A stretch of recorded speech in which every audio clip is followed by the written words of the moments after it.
Capítulo 4: Onde estão os mortos? Um pouco de reflexão em breve tornará claro para qualquer investigador que vivemos em um mundo dos efeitos, que é o resultado de causas invisíveis. Nós vemos matéria e forma, mas a força que molda a matéria e acelera é invisível para nós. A vida não pode ser percebida diretamente pelos sentidos. Ela é invisível, autoexistente e independente das formas variadas que vemos como suas manifestações. Eletricidade, magnetismo e vapor são nomes dados a forças nunca vistas com os olhos físicos, embora em conformidade com certas leis descobertas por experimentos, nós as tornamos nossos servidores mais valiosos. Vemos suas manifestações movendo bondes, ferrovias e navios a vapor. Elas iluminam nosso caminho à noite e transmitem nossa mensagem ao redor do mundo com uma velocidade que aniquila o espaço. Elas estão à nossa disposição a qualquer hora, incansáveis e fiéis no desempenho de inúmeras tarefas. Contudo, como foi dito, nunca os vimos, nossos mais fiéis e valiosos servos. Tais forças da natureza não são cegas nem desinteligentes, como pensamos erroneamente. Existem muitas classes delas e trabalham ao longo de diferentes avenidas da vida. Talvez uma ilustração deixe clara seu status em relação a nós. Suponhamos que um carpinteiro esteja fazendo uma cerca e um cachorro esteja parado observando. O cão vê o carpinteiro e seu trabalho, embora não compreenda o que ele esteja fazendo. Se o carpinteiro fosse invisível para o cão, este veria a cerca sendo construída lentamente e veria todos os pregos sendo usados. Perceberia a manifestação, mas não a causa, e estaria assim em relação ao carpinteiro como nós estamos em relação às forças da natureza que se manifestam sobre nós como gravidade, eletricidade ou magnetismo. O progresso científico.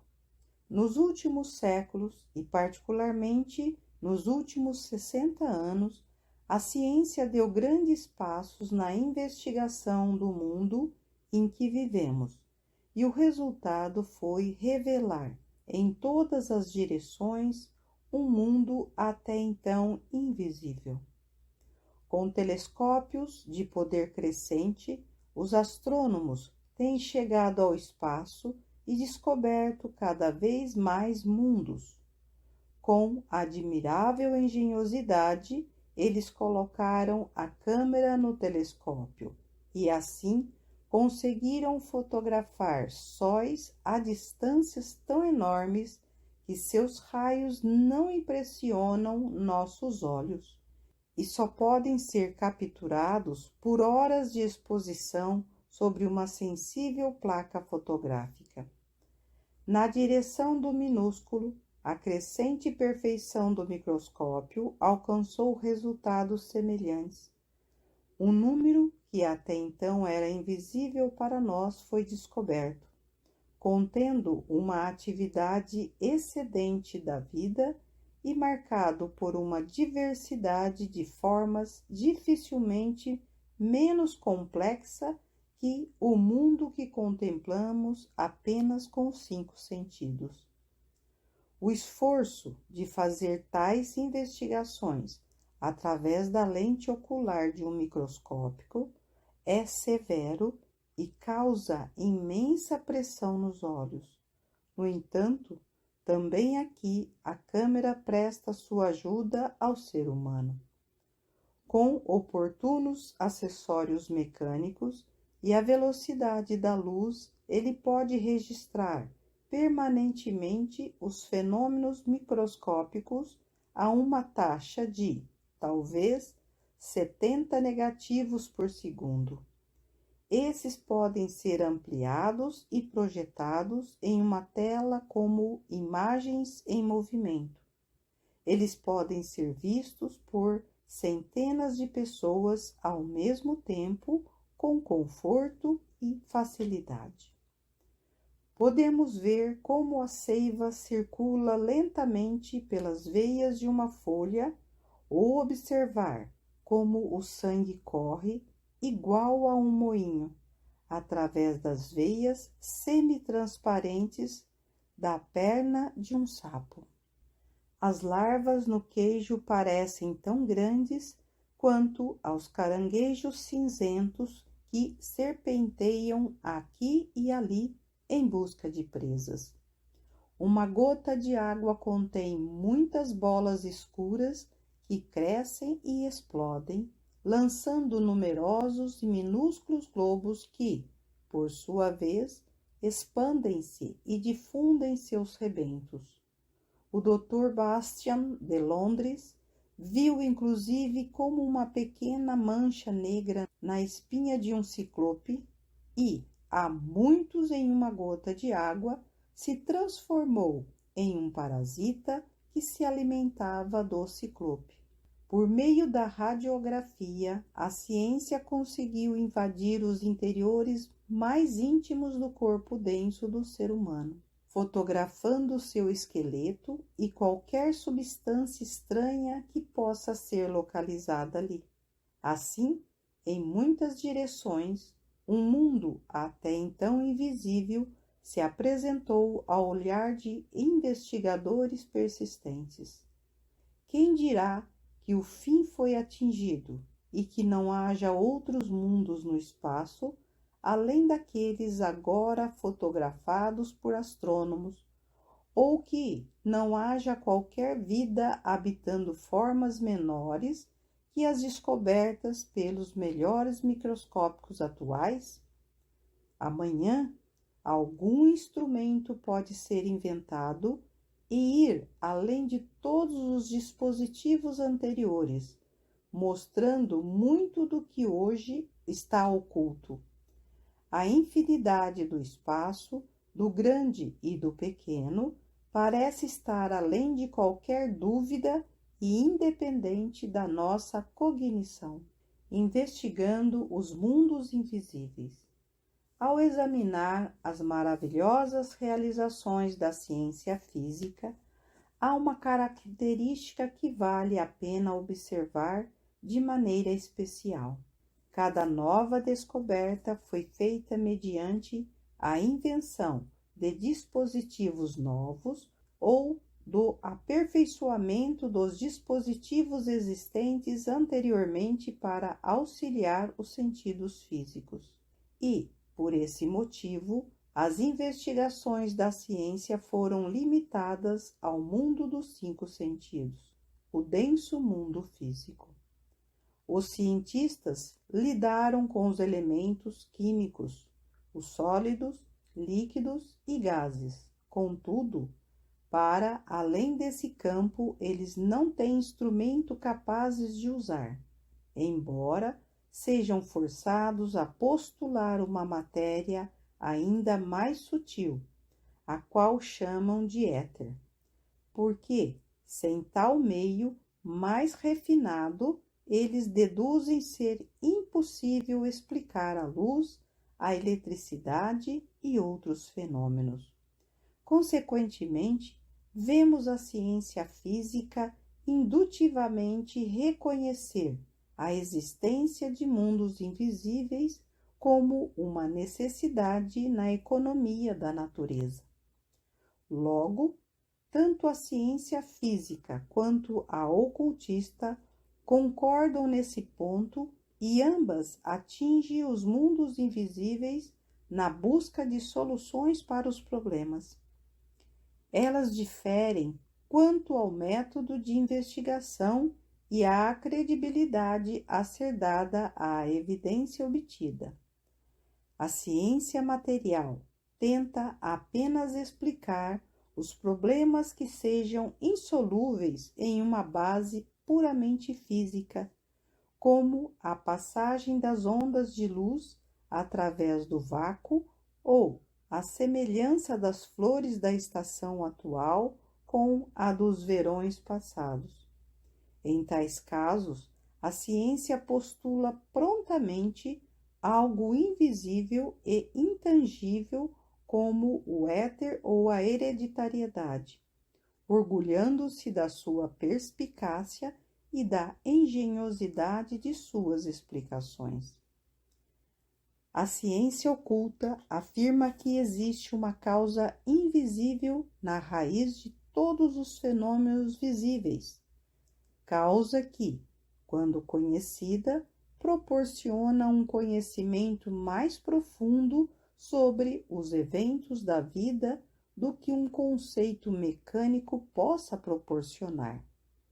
Também afirma que uma ideia mais abrangente sobre vida seja obtida pelo estudo de ambos os fenômenos, o visível e o dos números na filosofia kantiana. É a essência, a realidade, a coisa em si, as causas subjacentes dos mundos invisíveis.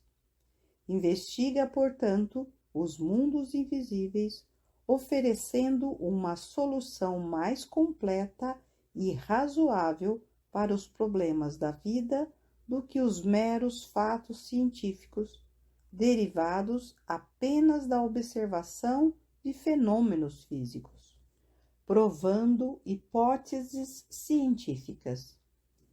A ciência material postula o éter e a hereditariedade como soluções para os problemas acima, embora seja incapaz de oferecer uma prova real sobre a verdade de suas hipóteses, exceto a aparente razoabilidade.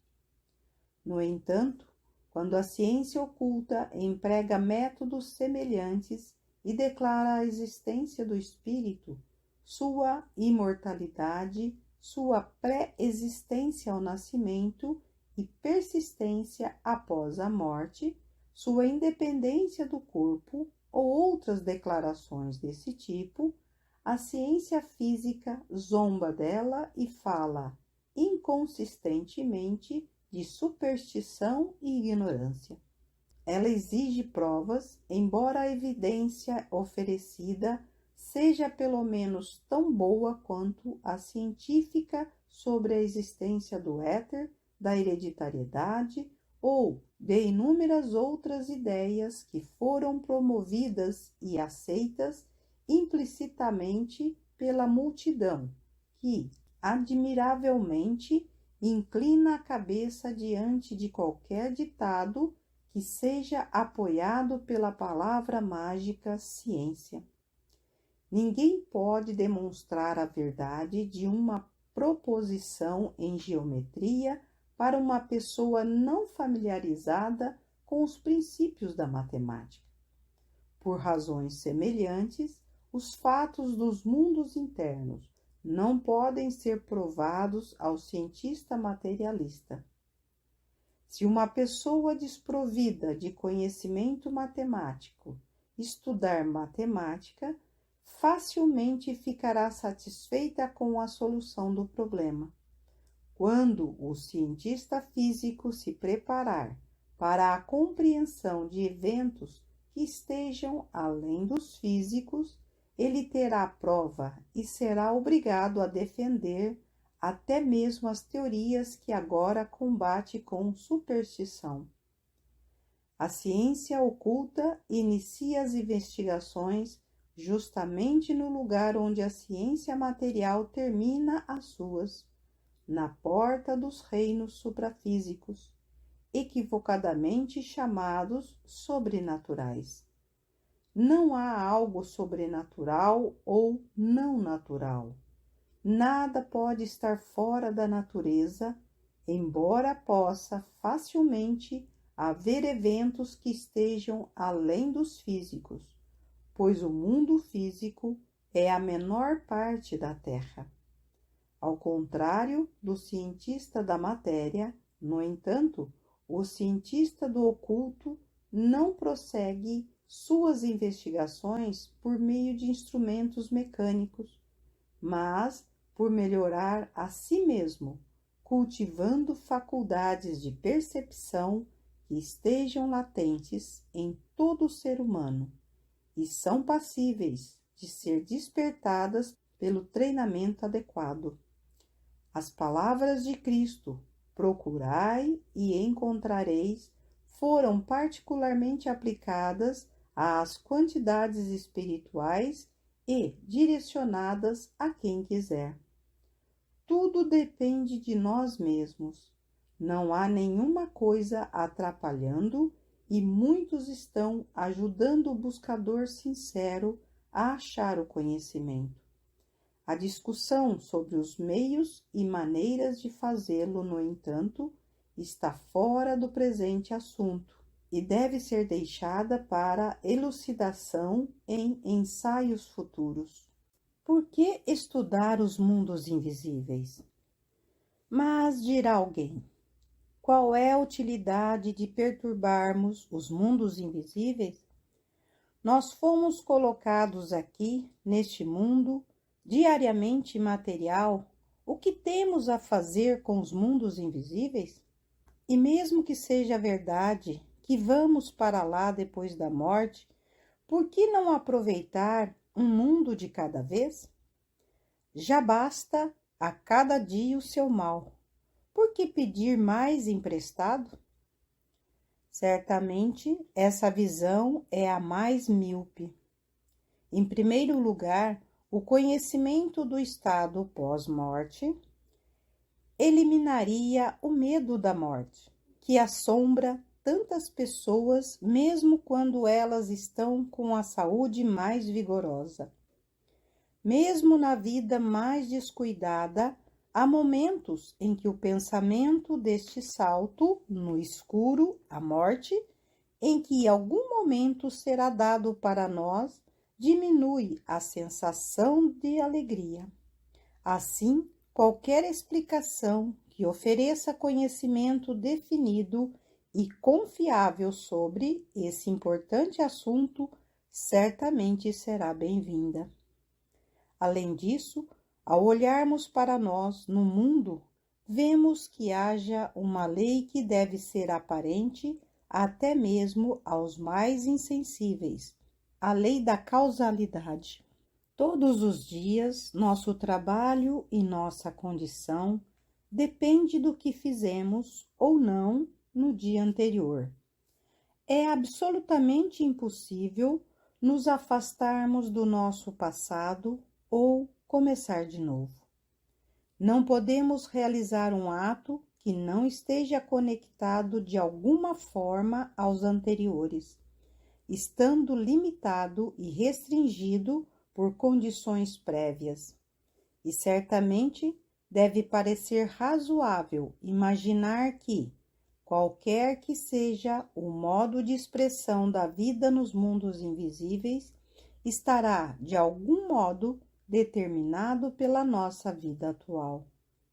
Também é lógico declarar que, se houvesse informações confiáveis sobre esses mundos invisíveis, seria prudente que nos preparássemos com elas pelo mesmo motivo que, quando desejamos viajar para outro país, nós nos familiarizamos com sua geografia, leis, costumes, idioma ou outras informações adequadas.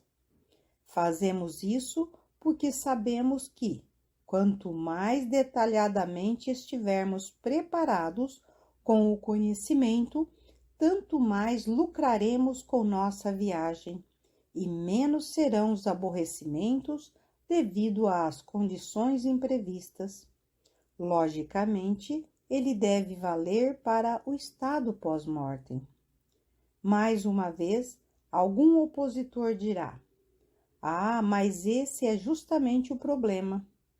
Qualquer que seja a condição após a morte, ninguém sabe ao certo. Aqueles que professam conhecer diferem um do outro em histórias e muitas são irracionais, impossíveis.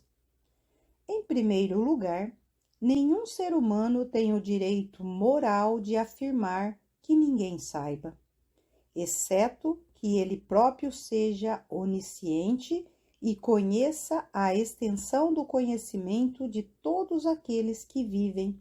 Além disso, é o auge da arrogância tentar julgar a capacidade mental de outras pessoas, baseando-se em ideias extremamente curtas, como as que os especialistas que fazem tais afirmações geralmente têm. O sábio sempre tem ouvidos abertos para evidências novas, estando disposto e ansioso para investigar. E mesmo que houvesse apenas uma pessoa professando ter conhecimento sobre os mundos invisíveis, isso não provaria de forma necessária que estivesse enganada. Galileu não ficou sozinho ao afirmar sua teoria a respeito do movimento dos corpos celestes, teoria a qual todo o mundo ocidental se converteu desde então? Pontos de vista. Quanto à diferença nas histórias descritas por quem declara conhecer os mundos invisíveis, isso não é apenas algo esperado, mas também uma característica valiosa, como nos mostra uma ilustração da vida cotidiana. Suponhamos que São Francisco tivesse sido inteiramente reconstruída em uma escala imponente, com todas as mais recentes melhorias modernas, e decidisse comemorar a ocasião com um grande festival. Muitos milhares se reuniriam na ponte Golden Gate para se alegrar com a nova fênix que surgira das cinzas da bela cidade, tão repentinamente varrida da face da terra por uma morte ardente. Entre outros, provavelmente viria um número considerável de jornalistas e repórteres de diferentes partes do país, com o objetivo de enviar relatórios para suas respectivas publicações. É uma conclusão precipitada a de que, embora os repórteres sejam observadores treinados, não haveria dois relatos iguais. Alguns poderiam ter certos pontos em comum, mas alguns seriam diferentes dos outros em todos os aspectos, pela simples razão de que todo repórter veria a cidade a partir do seu ponto de vista, que é particular, e notaria só o que lhe agradasse. Assim, em vez de a diversidade de relatórios ser um argumento contra sua precisão, será fácil perceber que todos eles seriam valiosos como partes diferentes de um todo. E é seguro afirmar que um indivíduo que leu todos os diferentes relatórios teria uma ideia bem mais abrangente de São Francisco do que se tivesse lido apenas um relatório assinado por todos os repórteres. O mesmo princípio se aplica às diferentes histórias que descrevem os mundos invisíveis. Elas não são necessariamente falsas porque variam, mas formam coletivamente uma narrativa mais completa. Testemunho negativo. Quanto às histórias impossíveis, suponhamos que um de nossos repórteres de São Francisco, em vez de observar a cidade, tenha passado algum tempo se divertindo e tenham enviado um relatório imaginário. Certamente, isso não invalidaria os relatórios honestos. Ou, suponhamos que alguém estivesse usando sem perceber um par de óculos amarelos e enviou um relatório sobre as casas e as ruas serem de ouro. Isso apenas mostraria a ignorância dele por não saber que os óculos eram daquela cor, mas não a cidade. Seu relatório não deve manchar a sanidade ou a veracidade dos outros. Por fim, lembremos que, embora algumas coisas estejam além do nosso poder de raciocínio, isso não prova que elas não sejam razoáveis. O fato de um bebê não entender raiz quadrada não constitui argumento válido contra a matemática.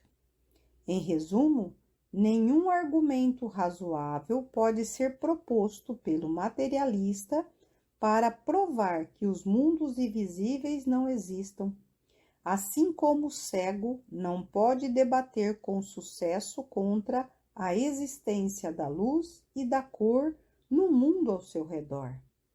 Se a visão dele for obtida, ele as verá. Portanto, nenhum argumento daqueles que são cegos para os mundos invisíveis pode convencer o vidente da inexistência do que ele vê. E, se a percepção adequada for despertada nessas pessoas, elas também notarão um mundo para o qual antes eram insensíveis, embora estivesse ao redor delas, como a luz e a cor permeiam o mundo dos sentidos, sejam percebidas ou não. Evidência positiva.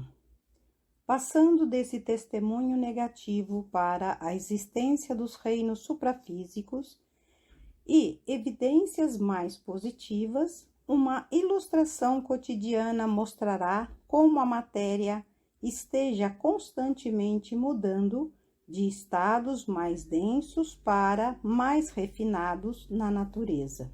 Se pegarmos um bloco de gelo, temos um sólido. Aplicando-lhe calor, aumentamos as vibrações dos átomos que o compõem e ele se torna um líquido, água. Se aplicarmos mais calor, elevamos as vibrações dos átomos da água a um ritmo que a torna invisível aos olhos. Então temos um gás que chamamos de vapor. A mesma matéria que era visível como gelo e água fugiu da nossa vista, mas não deixou de existir, porque com a aplicação do frio ela será condensada em forma de água e depois poderá novamente ser congelada em forma de gelo. Embora a matéria possa ultrapassar o alcance da nossa percepção, ela ainda persiste. O mesmo acontece com a consciência. Embora possa ser incapaz de nos dar qualquer sinal de existência. Isso foi comprovado nos casos em que uma pessoa aparentemente morreu e nem o mais fraco movimento do coração ou a menor oscilação respiratória pôde ser percebida. Assim, no último momento, antes do enterro, o morto voltou à vida. Repetiu cada palavra e descreveu toda a ação daqueles que estiveram ao seu redor, enquanto seu corpo físico estava inconsciente. Portanto, sabendo que a matéria, que é indestrutível, exista em estados invisíveis, intangíveis e sabendo que a consciência seja bastante alerta e ainda mais intensa quando o corpo denso está inconsciente do que na vida normal de vigília. Não é razoável supor que essa consciência possa moldar em corpos não físicos, a matéria que para nós é invisível, e funcionar nela. Quando estamos sem o corpo carnal, do mesmo jeito que ela dá forma durante a vida terrena, à matéria deste mundo, trazendo à existência outro mundo de forma e consciência que é tão real ao espírito não carnal quanto este mundo o é para os olhos que habitam corpos carnais? Mesmo durante a vida no corpo denso, conhecemos e lidamos com os mundos invisíveis em todos os momentos da nossa existência. E a vida que vivemos lá é a parte mais importante do nosso ser, a base da nossa vida nessa região química do mundo físico. Imaginação cristalizada. Todos nós temos uma vida interior na qual vivemos em meio a nossos pensamentos e sentimentos, vivendo cenas e condições que sejam desconhecidas para o nosso ambiente externo. Lá, a mente molda nossas ideias em figuras de pensamentos que depois externalizamos. Tudo o que vemos ao nosso redor faz contato com nossos sentidos, e o que chamamos de real é apenas a sombra evanescente de um mundo intangível e invisível. O mundo visível se consolidou a partir dos reinos invisíveis, essencialmente da mesma maneira que a casa dura e insensível do caracol se cristalizou através dos sucos do seu corpo mole. Além disso, a casa do caracol é inerte e permaneceria imóvel se ele não a movesse. Do mesmo modo, os corpos das plantas, animais e humanos são apenas emanações inertes do espírito que habita os mundos invisíveis e, não fosse a vida interior estimular a forma e possibilitar sua ação, ela seria incapaz de mover. Esses corpos são preservados apenas enquanto servem ao propósito do espírito. Quando ele sai deles, não há nada para manter a coesão da forma e então ela se deterioriza. Além disso, tudo o que vemos à nossa volta, as casas, bondes, barcos a vapor, telefones, enfim, todos os objetos que foram modelados pela mão do ser humano, é imaginação cristalizada que teve origem nos mundos invisíveis. Se Graham Bell não tivesse conseguido imaginar o telefone, ele nunca teria existido. Foi a vida interior de Fulton quem testemunhou o nascimento do barco a vapor muito antes que o visível Claremont surgisse. A realidade das ideias. Quando a realidade e permanência dos objetos nos mundos invisíveis são muito superiores às condições visíveis que acreditamos erroneamente ser o auge da realidade. Consideramos as imagens mentais e imaginações menos reais do que uma miragem e as menosprezamos como mero pensamento ou apenas uma ideia, quando, na verdade, elas são as realidades ocultas de tudo o que vemos no mundo à nossa volta. Uma ilustração realçará ainda mais esse assunto. Quando um arquiteto deseja construir uma casa, ele não pede que madeira e outros materiais sejam enviados para o canteiro de obras, nem contrata trabalhadores e manda que eles avancem para construir. Ele formula uma ideia e pensa nela, primeiro construindo a casa em sua mente, com o máximo de detalhes possível para, a partir deste modelo mental, a casa pode ser construída, se puder ser vista pelos trabalhadores. Mas antes de se tornar tangível, ainda está nos mundos invisíveis. E embora o arquiteto a perceba claramente, o véu da carne impede que outros a vejam.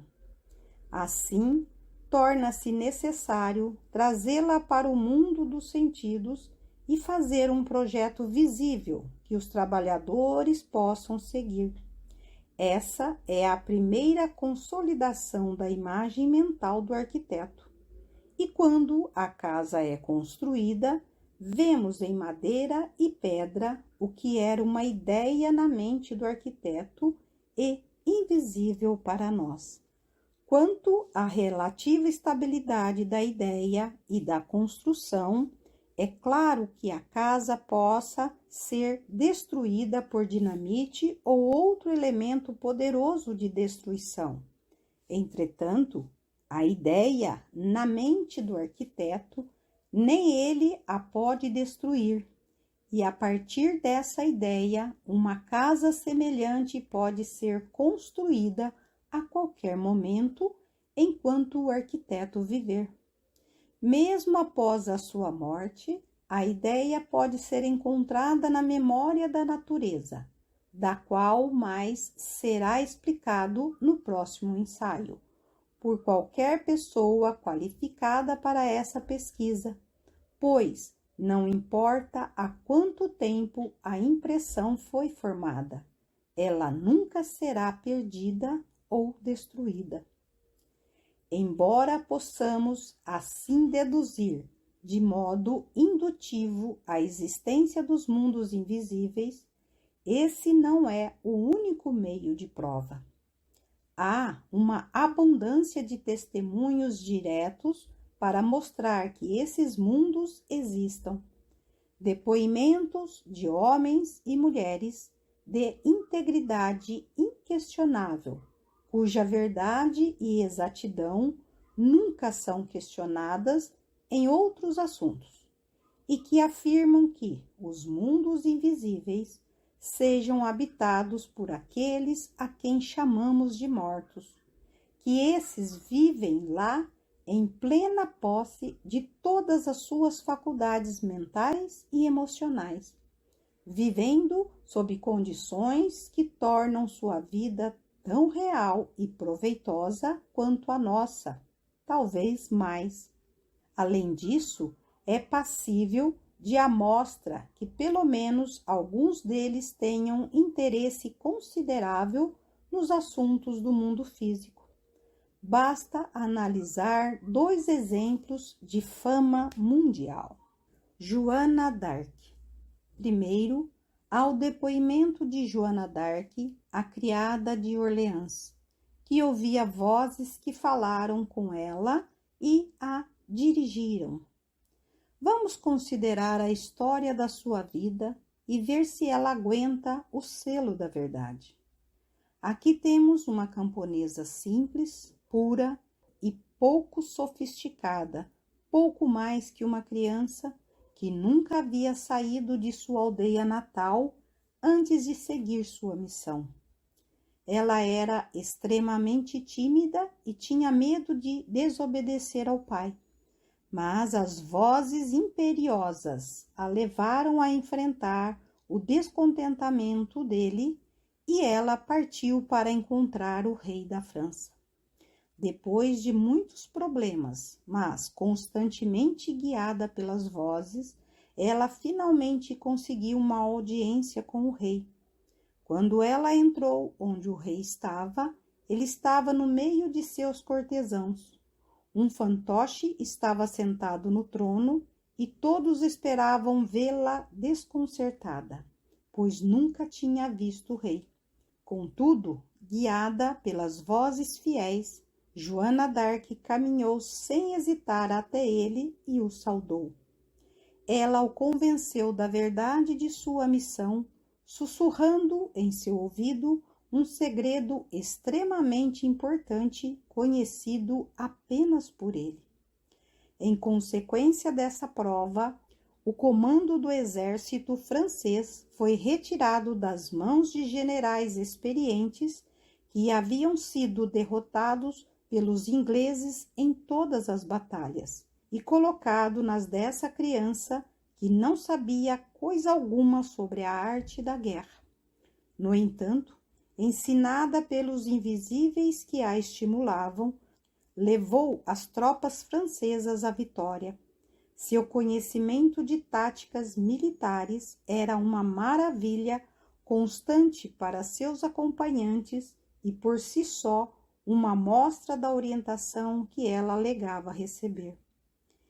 Em seguida, nós a vemos presa, sujeita a anos de ameaça ou persuasão para dizer o que os seus perseguidores queriam, conforme o humor dos seus perseguidores cruéis tentava induzi-la a reconhecer que não houvesse vozes. Entretanto, os registros dos procedimentos de seus diferentes julgamentos mostram em suas respostas uma singularidade da mente, inocência e franqueza inigualáveis nos anais da história, o que confundia seus juízes a todo momento. Nem mesmo a morte de estaca poderia fazê-la abjurar a verdade como a conhecia, e até hoje seu testemunho das vozes orientadoras dos mundos invisíveis permanece inabalável, selado com o sangue da sua vida. Por fim, essa Marte da verdade foi canonizada como santa pela mesma igreja que a matou. No entanto, alguém pode dizer, embora ela fosse sem dúvida honesta, era apenas uma simples camponesa que não sabia que estivesse sofrendo de alucinações. Alucinações estranhas, essas que lhe permitiram reconhecer sem hesitar o rei que ela nunca havia visto. Possibilitaram contar a ele um segredo desconhecido para qualquer outra pessoa e visualizaram descrever com precisão as batalhas que estivessem sendo travadas a muitos quilômetros de distância, como posteriormente verificado por seus participantes. Sócrates. Contudo, passemos à nossa segunda testemunha, que não é de modo algum uma mente simples. Nesse aspecto, Sócrates é um contraste absoluto com Joana d'Arc, porque foi o intelecto mais aguçado e a maior mente que conhecemos, algo sem precedente até hoje. Ele também selou seu testemunho sobre a voz orientadora dos mundos invisíveis com o sangue de sua vida, e podemos interpretar isso como evidência da inteligência da voz, porque, não fosse assim, jamais teria sido capaz de aconselhar tão bem um sábio como Sócrates. Dizer que ele fosse louco ou sofresse de alucinações dificilmente ajudará nesse caso, pois um homem que, como Sócrates, pesasse todos os outros assuntos com muita honestidade, estaria acima de qualquer suspeita a esse respeito. O caminho mais razoável é reconhecer que há mais coisas entre o céu e a terra do que saibamos individualmente ou coletivamente para depois começar a investigar. Isso é realmente o que as pessoas mais avançadas estão fazendo em nossos dias, percebendo que seja tão tolo ser cético demais para investigar, quando tornar-se muito crédulo e acreditar em tudo o que ouvimos como se fosse uma verdade bíblica. Somente nos informando adequadamente é possível chegar a uma conclusão digna de nossa masculinidade ou feminilidade independentemente da decisão tomada. Testemunho de um cientista. Reconhecendo esse princípio e a relevante importância do assunto, a Sociedade de Pesquisa Psíquica foi formada há mais de um quarto de século e inclui entre seus membros algumas das mentes mais brilhantes do nosso tempo.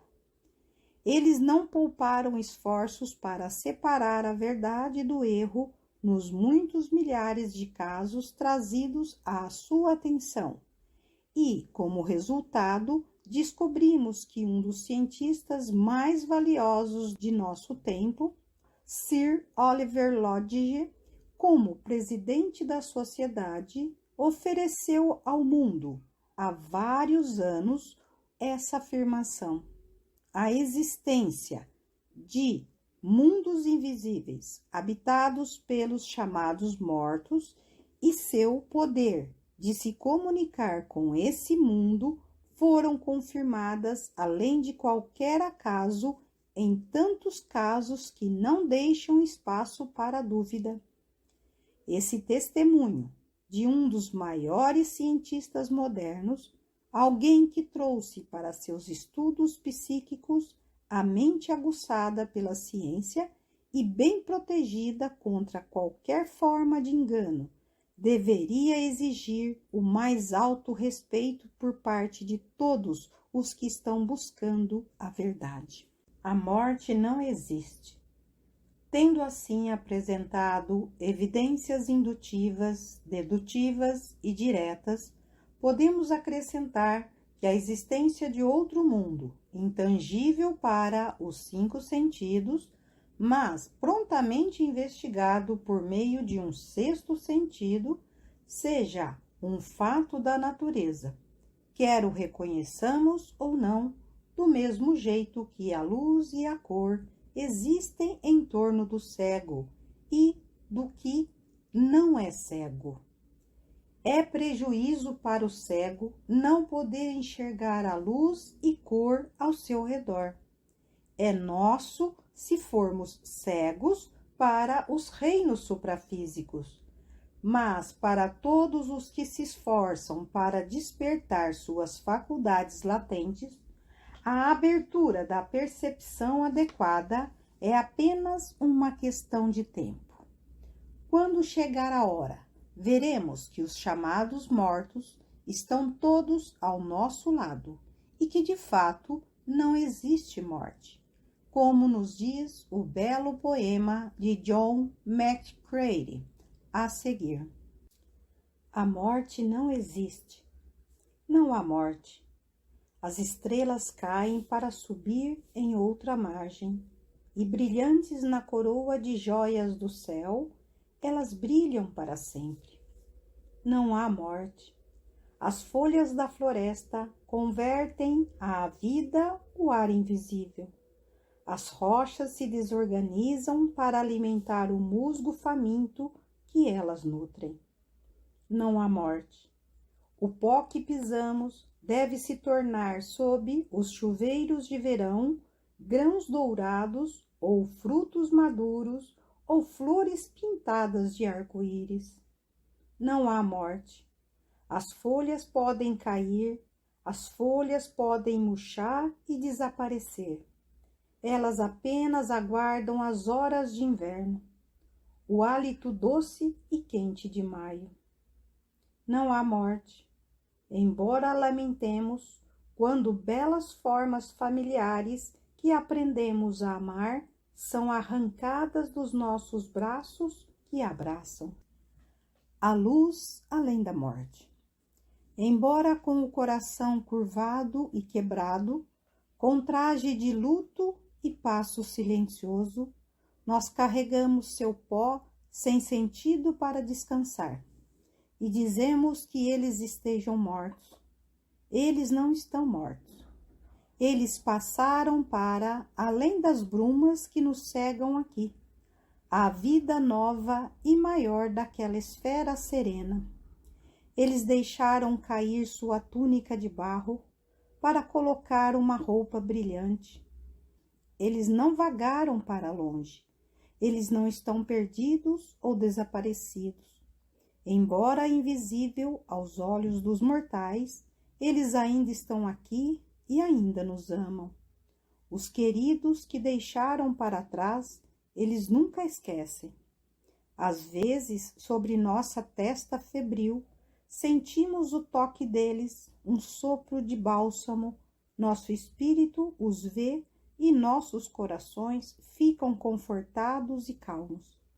Sim, sempre perto de nós, embora invisíveis, nossos queridos espíritos imortais caminham, pois todo o universo ilimitado de Deus é vida, não há mortos.